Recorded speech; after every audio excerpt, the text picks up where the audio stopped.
And now, the time fight fans all across the globe have been waiting for. It's the main card with your man, The Voice. That's right, we're back. And if we're back, that means it's not just me. It's my mano y mano, my verbal sparring partner, Philly's finest, Wildress Ruffin. It's time. It's a beautiful day. You know why, Voice? Because I got my Battle Hawks hat on. That's why. Yeah. Caw-caw. Yeah, don't ever do that again. Because it's smoke o'clock, Voice, and that's all we here. We're not here for no cacaws or no battle hat. You see this hat? This is the hat we here for. Look at that. That's freshness on the Battle Hawks. The pride. We don't care about that. UFL, UF, whatever it is. XFU, F, yeah, all that. Just like Roman Reigns to the new bloodline, we don't care nothing about that. Okay. We all about the originals. We got an amazing show today. It's always smoke o'clock here on the main card. I'm with the man, the myth, the legend, Mr. Cacaw himself, The Voice. How you doing, sir? Oh man, I'm fighting a good fight, and it is so well. Because like I said, I got my Battle Hawks hat back. I got my my St. Louis City hat back. I'm brother feeling Jason Tatum ain't getting no burn in the Olympics. So you perfect right now. Awesome. We got an amazing show to get into today.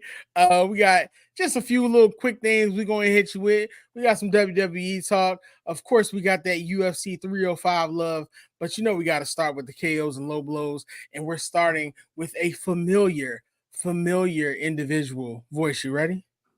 Always. Let's get into it. KOs and low blows. Now, Voice, since his career-defining win versus Errol Spence, Bud has been seeking his super fight opportunity with Canelo in what feels like a roller coaster of will they or won't they. Now, the fight had a financial backer in Riyadh Season's Turkey. I don't want to butcher his name. Turkey Al-Sheikh. There you go. Now, he made it clear that he wanted to make the clash and announced an offer had been sent to the Mexican fighter. But he later rescinded that offer, Voice, in a most frustrated manner. And even after a back and forth with Canelo after Crawford's controversial win over Madrimov, it was one that kind of made people believe. A lot of people felt like it was controversial, Voice. A lot of people felt like where these people are that you be talking to. Well, you can count Canelo as one of them because Canelo thought that Bud lost. He literally went in the state when they asked him about the potential super fight. I think he knows why there's weight classes there, right?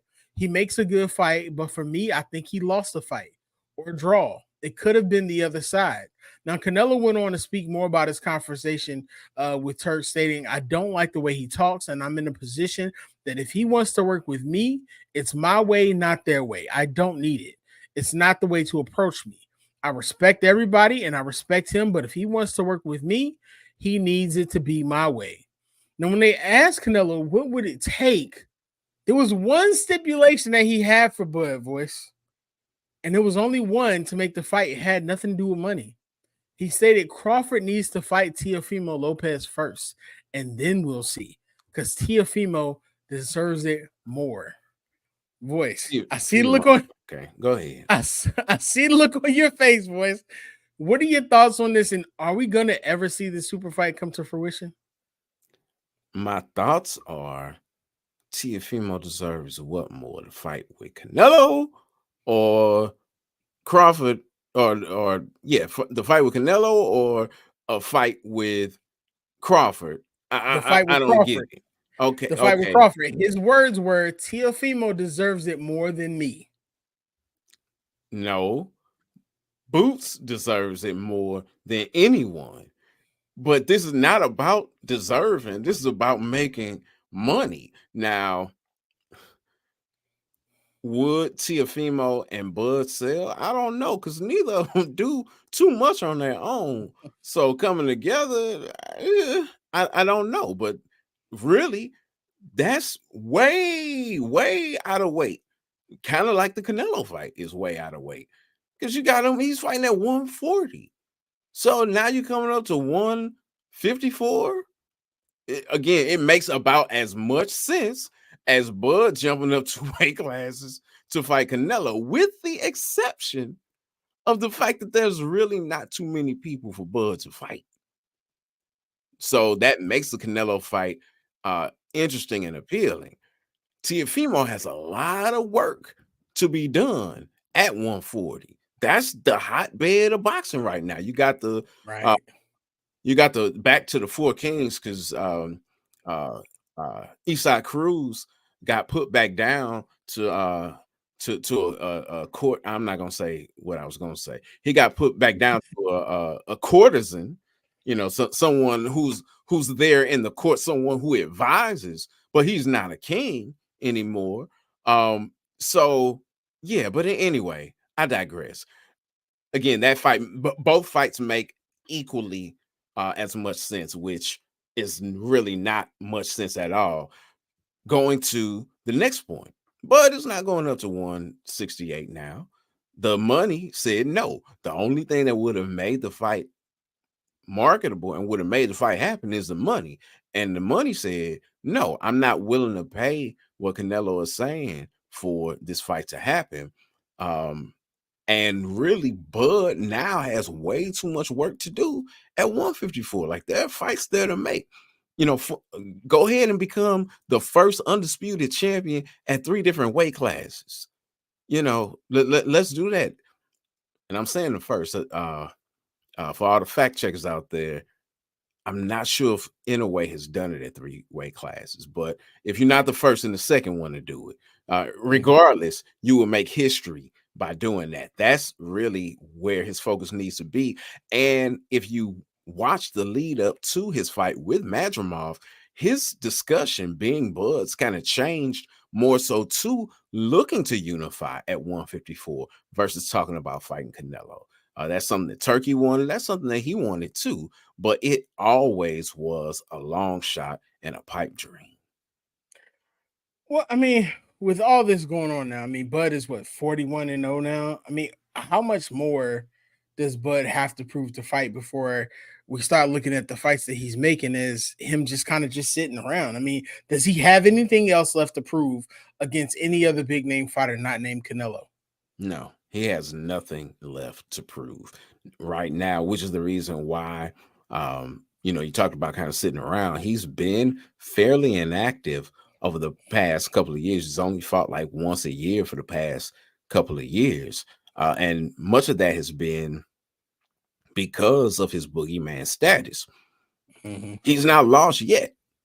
So since he's not lost, it's because he can fight. It ain't like a situation where he's been protected or anything of that nature. Has he always had access to the best at his weight class? No, but that's not on him. That's on the promoters. So, and then even after the Spence fight with the rematch clause in there, they waited to the last minute to say, oh, okay, well, I'm gonna get an eye surgery now. If you needed an eye surgery, why you wait 9 months to say I need an eye surgery? You needed that eye surgery before the first fight. Oh, now you need eye surgery? So, it is what it is. And the fact that it's being talked about that he, being Spence, is gonna fight Fundora for the title is laughable in and of itself. Who comes off of a loss to fight for a title at a whole different weight class? I'll wait. Yeah, it does feel like it's all over the place. Well, like I said, Bud doesn't really have too much to prove in my eyes. I mean, he was in WWE a couple weeks ago, so maybe he may take the Floyd route and go that route, but it'll be interesting to see. I do know that they're planning his next fight and they're looking to plan it in the US and make it a big fight. So if anything changes, definitely keep out for the main card and we'll keep you updated. For sure. Got to stay tuned to the main card because we'll bring you all of the main card action, including this professional wrestling. Now, this is not the TV title match this time. It's not. This is the producer's choice. So he's the one who's like, hey, Mark Henry was talking about how Jacob Fatu, he might be in as a snake. And He was out there, but he wasn't really out there with Roman. He going nose to nose and so forth and so on. And then Roman comes back yesterday. We thought that he might come back on SmackDown, uh, but he came back on Raw instead. So now the tribal chief is back, which means Solo Sikoa, who was keeping the seat warm and being the tribal chief in name. Not now it's like, no, you're not the tribal chief. The real big dog is back. So what kind of plot twist do you foresee happening now that really the face of the franchise in Roman Reigns is back on the mat? I mean, it's a number of things that can happen. I mean, he came back at SummerSlam, and then of course he showed up this past Friday on SmackDown, and of course laid waste to the new bloodline, and we saw how that played out. Everyone seems to think that Jacob Fatu is a double agent, the Samoan werewolf. Everyone who's been seeing a man who literally has a amazing future ahead of him. He's the son of the Tonga Kid. Of course, now he's hurt, but they're of course saying that this may also be a part of the storyline. So we don't know if he's truly hurt or if they're just kind of playing this out. But the plot twist that many, including Mark Henry, are saying is that he's infiltrated the new bloodline so that he can actually work with Roman to get the bloodline back intact. And if you see Roman, Roman got that OTC shirt on, original tribal chief, and he's coming. I think the ultimate goal that we're looking for is Survivor Series. Survivor Series is going to take place in November, and traditionally is a fight between two sets of groups, and this is the perfect place to having that bloodline versus Bloodline 2.0, and having a number of surprises come up, which many feel like The Rock is going to play a part in, but who knows? The one thing that we do know is that Samoan family, there's still more coming. There's Zilla 2. Zilla 2 is the son of Umaga. On the Indies, he worked with Jacob Fatu a lot, and he's even stated, hey, I want to work with Jacob again. And he's actually been seen recently at the SummerSlam event. He was actually behind backstage at the previous SmackDown. There's Hakaleo, who was in New Japan Pro Wrestling, who was just announced as being signed to WWE. He and Tama Tonga are Gorillas of Destiny. They're one of the greatest tag teams that have ever been in New Japan Pro Wrestling. And they were part of the Bullet Club, which of course you have the story there with Cody Rhodes and Finn Balor and AJ Styles. There have been a number of individuals who've led the Bullet Club. So this bloodline story, I feel, is going to continue for a while. We're going to see Jimmy come back because Jimmy's going to be returning back. I think eventually we're also going to see possibly Jay and Sammy, because Sammy was in the bloodline before. I think we're going to see a lot of these people slowly come back, and it's going to be a slow burn.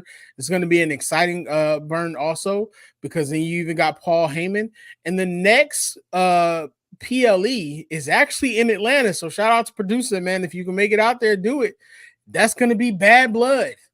Bad Blood is literally building up to be an impeccable PLE with so many rivalries, so much going on. Of course, I think we're going to end up having a strap match between Drew McIntyre and CM Punk. So the bloodline story is still building, and Roman coming back. I mean, he's listed as a babyface now, but he's already stated to Cody, I'm coming back for my title. So that's going to be exciting to see what happens. But with the Samoan family, there's so many twists and turns they could take, because we've only hit the iceberg voice of the number of Samoans that are available to show up.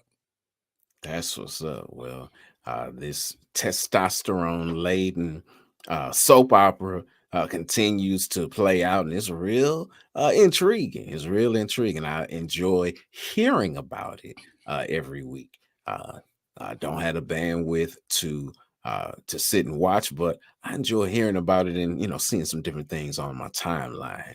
Speaking of timeline, it's time for us to transition into our Ozell break, and when we come back, we will talk about a fight where your man, the voice, admittedly has some trouble being biased because you've got Mm. Dricus du Plessis, South Africa's own, taking on Israel, the last stylebender, Adesanya, who has the same middle name or one of the same middle names as Anthony Joshua, which is Oluwafemi.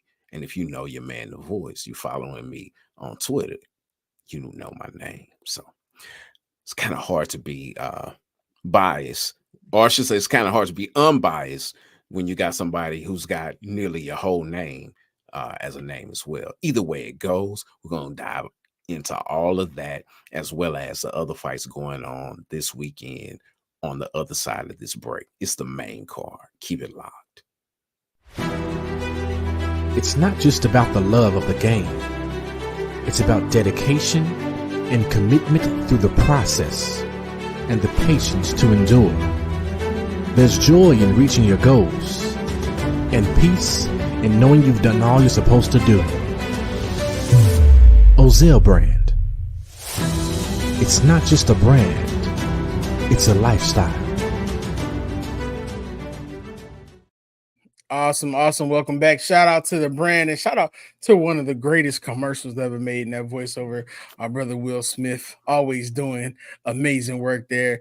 Make sure you get your Ozells. Football season is on the horizon. Make sure you go and get them cleats in all those different colors because they out there, man. Amazing shoes. Voice, you were talking about UFC 305 and you were excited. And there's a number of reasons to be excited, including your African-born athlete statement, because that's actually a part of history. Now, while UFC 305 was being headlined by two amazing fighters for that UFC middleweight championship, it'll also be historic as when Dricus du Plessis meets Israel Adesanya. It will mark the first time two African-born athletes meet for a title in the organization. Now, this is ironic considering previous statements that started between the two was around the moniker. Now, Still Knox claimed that he wanted to be the first real African champion. This didn't sit too well with Israel, who was holding the belt at the time. Now, the statement was something that Still Knox says it was actually completely taken out of context. But even though he does not care, and that adding that his statement getting into Izzy's head is what he calls a complete double whammy. Now, he went in stating he's confident going against Izzy, and you can hear it in his talks. He said, I made a statement that is fire, and I don't believe that. I think the fire is still, he said I think the statement that his fire is gone, and I don't believe that. I think the fire is still there. I just believe my fire is just much more greater, and his is insignificant compared to mine. The passion, the fire that I have in me, the passion is burning and is overshadowing his, and that's why I can't even see his fire. Now, they've gone back and forth with statements. They were previously scheduled to compete, of course, when Izzy was a champion, and Izzy hasn't forgotten. As a matter of fact, voice, from his standpoint, he doesn't just want to win, but in his words, I want him to take accountability for his remarks because he angered other African UFC fighters and doesn't understand the error of his ways. But trust, I will show him the way. Now, when they were speaking with Still Knox, he kind of went on to state that, of course, his statements were taken out of context, but at this point, he's just ready to prove that he's willing to do any and everything to hold on to his title. He said up until this point, in terms of energy that we're used to seeing from Izzy, we're not seeing it right now. He doesn't even look like a man who's ready to kill to get that belt. I'm ready to kill to keep it. So we'll see what's going to happen when we get in the cage. Voice, I mean, it's spicy talk through and through. We're looking to make history. I mean, it's two fighters who literally have the passion, and there's clearly a dislike between the two. What are your thoughts on the comments that have been made by them? The recent comments that were made that you shared by the champion was kind of a head scratcher, because as I was out doing my research, seeing what he had to say, he said, "Oh, he doesn't have a fire. He's too comfortable. He's made all of his money, so forth and so on. Now, no, oh no, he does have a fire. It's just that my fire is brighter. Which one is it? Does he not have a fire? Does he have a fire?" So that waffling causes me, or I should say, it to me it shows a little chink in the armor. It's like if you're gonna say something, stand on it. Stand on it. If you playing mind games, you stand on that. Unless you're standing on it, you see is stoking a fire. So, okay, let me try to put the fire out a little bit by saying, "Oh yeah, he does have a fire. It's just not as great as mine." But that still that doesn't do it. You say something, stand on it. You show it, and then when you show it, then you say, "Okay, yeah, I said he didn't have a fire, but he did. But my fire was brighter." You don't say that beforehand. That that that that's a head scratcher. That's a head scratcher right there. Where Izzy was out. He was kind of like the tribal chief. He was out for a little while, had done a lot of major things, and lost his title same way, and just needed to some time to recoup and rehab and really take time for himself. He spoke about in some of the lead ups that people said, "Hey, you're fighting too much. Like, chill out. You need a break." But his drive, and especially with being a kickboxer, they fight all the time. This is the reason why Cowboy Cerrone was never able to achieve the heights that he could possibly achieve, is because he wouldn't take enough time to give himself a break to put himself in the best position to do that. This is the reason why you see I, I was gonna call him Adesanya, Pereira, Pereira, fighting and fighting and fighting and fighting. This is what you do as a kickboxer. And he said, "Look, this time off has been good. It's allowed my body to rest. It's allowed my mind to rest. It's allowed me to heal and to see some things that I couldn't see before because of the way that my drive was." He was one of the most active champions, and that takes its toll on you. You can't fight at a high level that often and it not catch up with you. And it did. The thing that does interest me about their approaches to fighting is Izzy's good at setting traps and things of that nature. And I know that based on the conversations that the champion has had, that Duplessis has had, he wants to pressure him the same way that Sean Strickland pressured him. Sean was, successful in doing this. Okay, well, I have to put pressure on him like Sean did. It wasn't the pressure that did it. It was Sean's defense. He could not touch him. Now, granted, Duplessis has great defense and great ways of knowing how to manage distance in order to be successful in the fight. I'm a little afraid that this may be another Romero Adesanya kind of fight where they both are fighting each other to death and nobody's pulling the trigger. That is my greatest concern right now, because both are masters of setting traps and using distance, and I can see a lot of posing and posturing, much like Bud and Madrimov did in the first round or two of their fight. I mean, they both seem to just want to kind of destroy each other. So while I agree, I really hope that we get the fireworks that we're getting from the two of them in the media. I mean, it's a major fight. It's a historic fight. What are your thoughts on this being the first time that there's two African-born athletes fighting for a title? How big is that? I mean, that is huge. That is absolutely huge.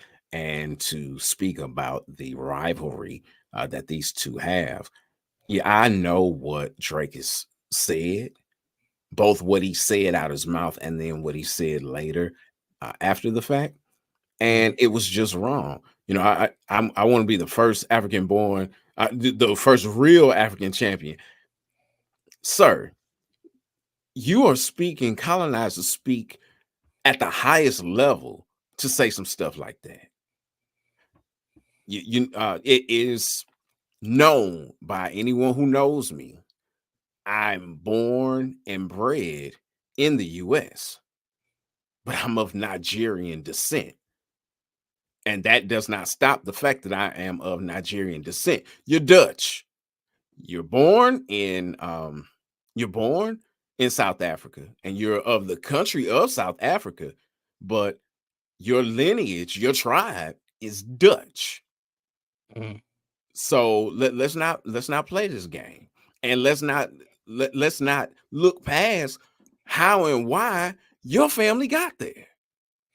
So for you to say I'm the only one, you know what you're saying. Now, granted, to say I want to be, now if this is what you really wanted to say, I want to be the first African champion that's living in Africa to hold the belt. That's a whole nother ball of wax, and probably still would have got a little bit of a side eye, but not the way that you're getting the looks and the speak now. And granted, when he got back, it was a great big thing. You had all kinds of South Africans, saying, yeah, this is our guy, you represent us, and we're so glad, so forth and so on.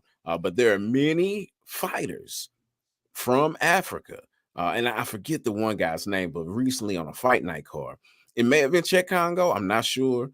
I mean, not Czech Congo. This fighter was from the Congo. It may have been Mark Jacasey is what I'm trying to say. But there was someone recently. No. It was that's who it was. It was Abdul Razak Al Hassan. He went clean off. I mean, just a profanity laden tirade, could not contain himself because of this statement that Dricus made. Okay, yes, you have been born in Africa, but let's not diminish the fact that the three kings at the time when you said this were all born in Africa as well. Just because you're not living and training there does not mean that they are not African. So, and like I said, it's colonized to speak at its highest level. So there's fire there, and there needs to be. And Izzy's like, hey, I'm just coming to take heads now. That's cool. And I think at this point he could do that because this is it. Past this, are there challenges? Absolutely. But he's really there for this fight. And I'm so glad that it got made, because we thought we lost it when he lost it to Strickland. So for it to circle back is a beautiful, beautiful thing. I mean, this fight definitely is, the main event of the UFC 305 is coming with a lot of backstory, a lot of history behind it. I mean, these two fighters are coming in very different ways. Izzy, of course, is 4-3 in his last 7 bouts. His only KO loss, of course, coming to the hands of Alex Pereira at UFC 281. And Stillnox has not tasted defeat since his KSW days. This was in 2018, his one and only KO loss to Roberto Soldic.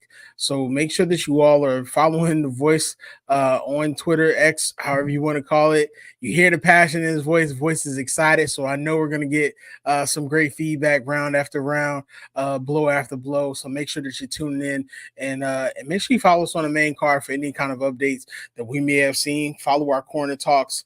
We're on TikTok. We're everywhere. So make sure that you're following us to get that to us. Now, while that is the main event for UFC 305, you always know Voice is going to give you some amazing last fights to look into. Voice, give us your last fights that we should be looking forward to this weekend.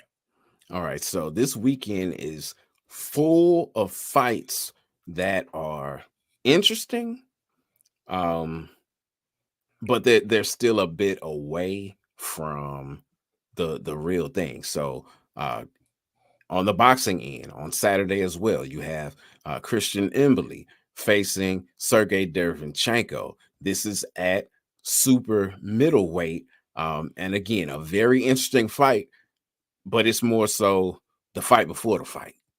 So whoever wins this fight probably needs to fight again before they get a crack at a title. We know that the IBF recently stripped Canelo, and so I believe it's a fighter from Cuba from who was ranked number 1 for the IBF, who's right there, and Mbili is ranked number 3 with the IBF. Derevyanchenko is not in the top 10. So if Christian were to win this fight, is it quite probable and possible that he's fighting for a championship next? Yes. If Derevyanchenko comes out and looks amazing, could he vault to the top of the queue? Absolutely. But again, this is the fight before the fight. Just like with the PFL this weekend, well, even before we get into the PFL fights this weekend, we got to talk about the fact that the card has been made for October. Francis Ngannou will make his PFL debut against Fajeda, who knocked out the last champion that he faced in Ryan Bader. He looks to do the same against Ngannou in their fight. And then you have Cyborg, who's been on the sideline for quite some time, stepping in to face the PFL champion as well, and Larissa Pacheco, who we know made a name for herself by beating the face of the company in Kayla Harrison. But again, those things are coming in the very near future, but we had to talk about it since they were since these fights were made and stated recently, these PFL super fights. But before all that, this weekend you have the PFL playoffs, and you have the it's the middleweights as well as the lightweights. I almost said light heavyweight, and I was like, I know PFL doesn't have light heavyweight anymore, but you have the middleweights facing off against each other. You got those top four again, the fight before the fight. These are the playoff fights. The winners of these fights will go on to the finals and fight there in the finals. On the middleweight side, you got Impa, you got Silveira, you got Wilkinson, you got Yagshimuradov. On the lightweight side, former Bellator champion and Brett Premise, you got Clay Collin, the man who has been making a name for himself ever since COVID. You know, you got other great fighters there on the lightweight side that are going to be facing off against each other for the opportunity to fight for $1 million in the PFL championship. Sounds amazing. Sounds like a full card of getting you prepared for the best in combat sports. Shout out to the voice, always preparing us, always giving us the best. MTMV Sports, this is literally what we do. We are the fans. We love to do the work behind it. We love to create excitement behind it. That's why you have so many shows that you can see on our network, whatever it is that you want to see, whether it's basketball, boxing. Shout out to Not the Same. Shout out to Miss Marvel with the HBCU love. Shout out to Pretty Girl. Pretty Girl Love Sports. They all get it in. Shout out to the V Report. We have so many shows available for us. If you're not following us, what are you doing? Make sure that you follow us on every podcast that you podcast channel that you actually have. We're there. And also make sure you give us a follow on YouTube. We're also there. We appreciate you always showing love to us, sending in your comments, making sure that you share your thoughts, whether good or bad. We love that. Thank you all for tuning in for another show. Voice, take us out. I will. I'm going to mention one last show. Not that it's last or, last on our hearts, but it deserves, a nice little last shout out. Shout out to Sports Talk with C.